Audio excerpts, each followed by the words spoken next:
Hi friends, అందరూ ఎలా ఉన్నారు? బాగున్నారా? మీరు బాగున్నారు అనుకుంటున్నాను. మరి ఈరోజు దేవుని వాగ్దానంతో నేను మీ ముందుకు వచ్చాను.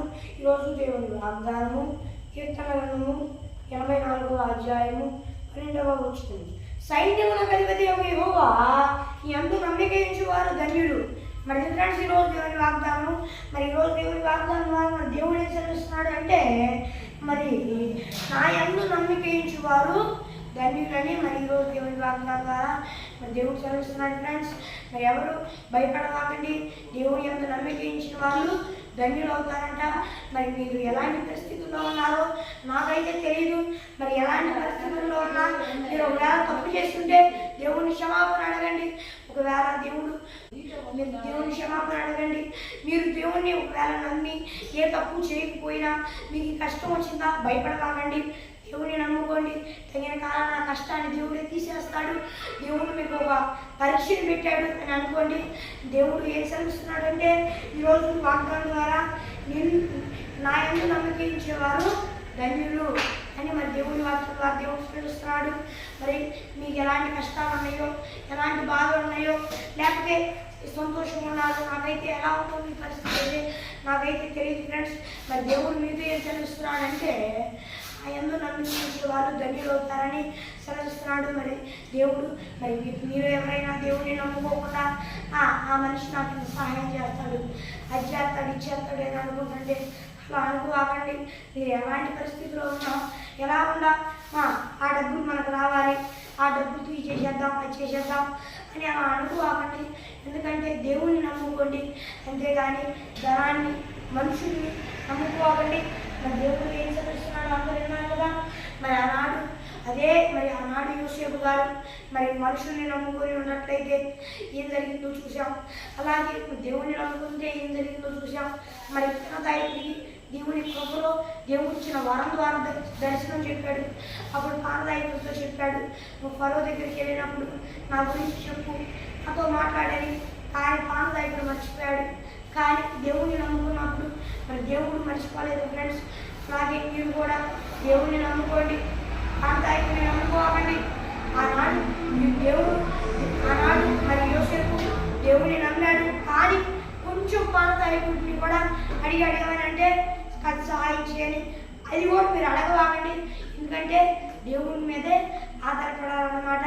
మరి ఆనాడు మరి యోసేపు కొంచెం ఆ పానదాయకుడి మీద ఆధారపడ్డాడు, కానీ పని అవ్వలేదు. 2 సంవత్సరాలైనా మర్చిపోయాడు.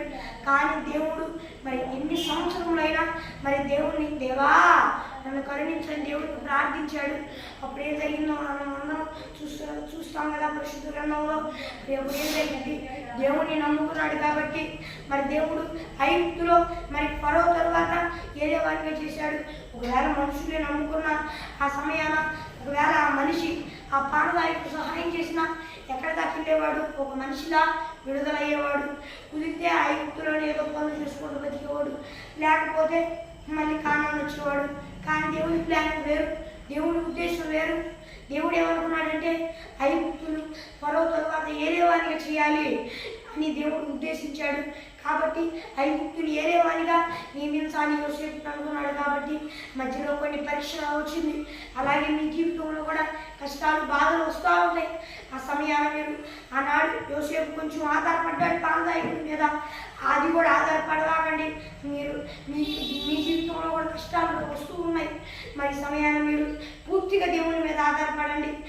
ఆనాడు కొంచెం పానదాయకుడి మీద ఆధారపడ్డాడు యోసేపు, అది తప్పు. అయితే అది కూడా అట్లా కూడా మీరు ఆధారపడవాలండి. మరి దేవుణ్ణి నమ్ముకున్నాడు యోసేపు, ఎలా హెచ్చింపబడ్డాడో మరి దానికంటే ముందు కాతే పానదాయకుడిని నమ్ముకున్నప్పుడు ఎట్ట మర్చిపోయాడు పానదాయకుడు. పరిస్థితులను చూస్తూ ఉంటాం, మరి అందరికీ తెలిసింది కదా. మరి ఇప్పటికైనా మీ పరిస్థితి ఎలా ఉందో నాకైతే తెలియదు. మీరు సంతోషంగా ఉన్నా, బాధగా ఉన్నా, దేవుడు మీతో ఏం సెలవిస్తున్నాడంటే, నా యందు నమ్మిక ఉంచండి, నా యందు నమ్మిక ఉంచే వాళ్ళు ధన్యులు అవుతారు.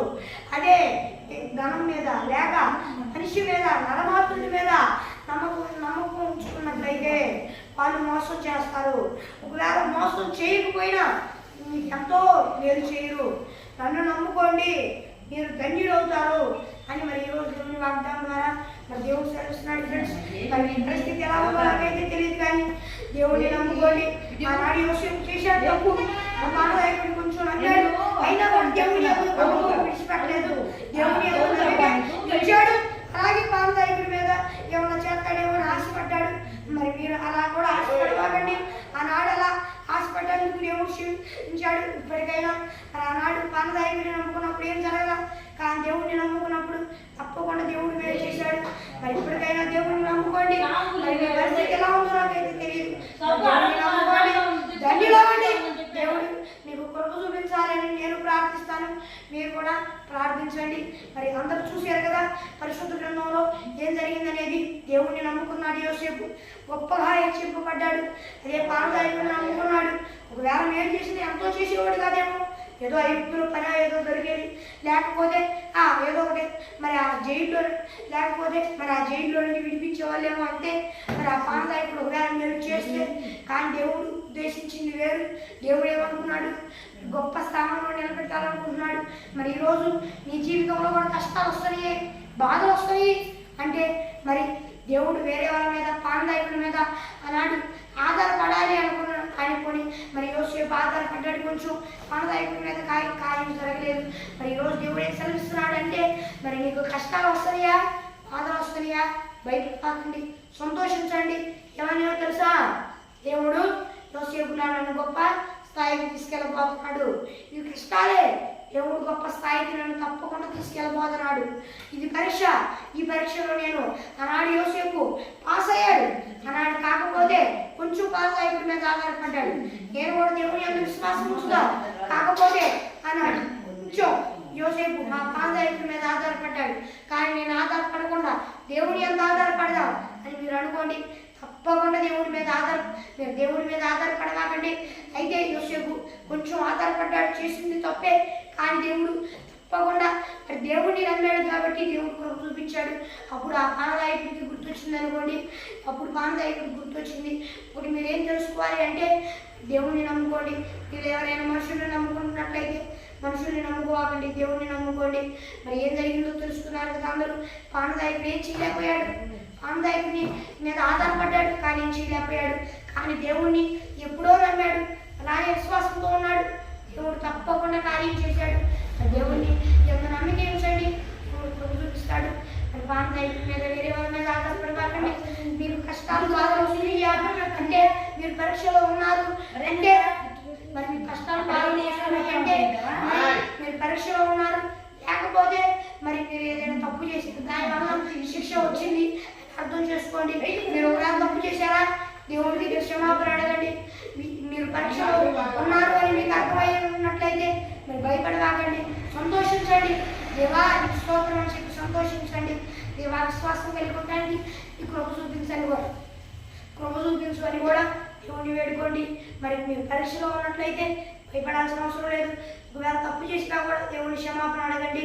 దేవుడు ఆ ఇబ్బందిని దేవుడు ఆశీర్వాదంగా మారుస్తాడు. మీరు తప్పు చేస్తుంటే దేవుని దగ్గర క్షమాపణ అడగండి. ఒకవేళ తప్పు చేయకపోయి ఉంటే దేవునికి ఇష్టానుసారంగా ఆ బ్రతుకుతూ ఉన్నట్లయితే భయపడవాకండి. యోసేపుకి ఈ దేవుడు పరీక్ష పెట్టాడు, దాంట్లో దేవుడి కృప ద్వారా జీవి పొందాడు. దేవుని కృప చూపించి నాలో విశ్వాసం కృప కూడా చేయమని దేవుడిని వేడుకోండి. దేవుడిని నమ్ముకోండి, మనుషుల్ని నమ్మకుండా.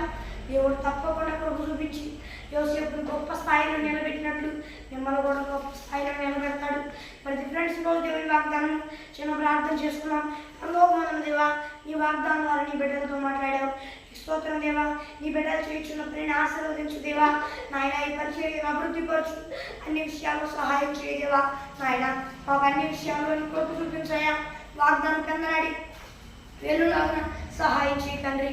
మరి దేవా, ఈ వాగ్దానం చూస్తున్న వారు, ఈ భూలోకంలో ఉన్నవారు అందరూ నిన్ను తెలుసుకునేలాగా దేవా, నాయన బాప్తిస్మం తీసుకునేలాగా, ఆరు మనసు పశ్చాత్తాపం పొందుకొని దేవా రక్షణ పొందుకునేలాగా, ఎవరైనా రక్షణ పొందుకొని కూడా దారి తప్పితే మళ్ళీ మారు మనసు పశ్చాత్తాపం పొందుకొని దేవా రక్షణ మరలా పొందుకునేలాగా సాయం చేయ దేవా. అందరూ పరలోక రాజ్య వారసులు అయ్యేటట్టు సాయం చేయ. మరి దేవా నీవే చూపించమని వేడుకుంటూ చేస్తున్నాము, అడుగుతున్నాను నా పరలోకమందున్న నా బ్రహ్మ. మరి అది ఫ్రెండ్స్ ఈరోజు దేవుని వాగ్దానము. మరి దేవుడు అన్ని విషయాలు పరిచర్యకు సహాయం చేయాలని ప్రార్థించండి. దేవుని వాగ్దానంతో మళ్ళీ కలుద్దాం. అంతవరకు దేవుని కృపా ఆశీస్సులు మనందరికీ తోడై నడిపించును గాక. ఆమేన్. Praise lord.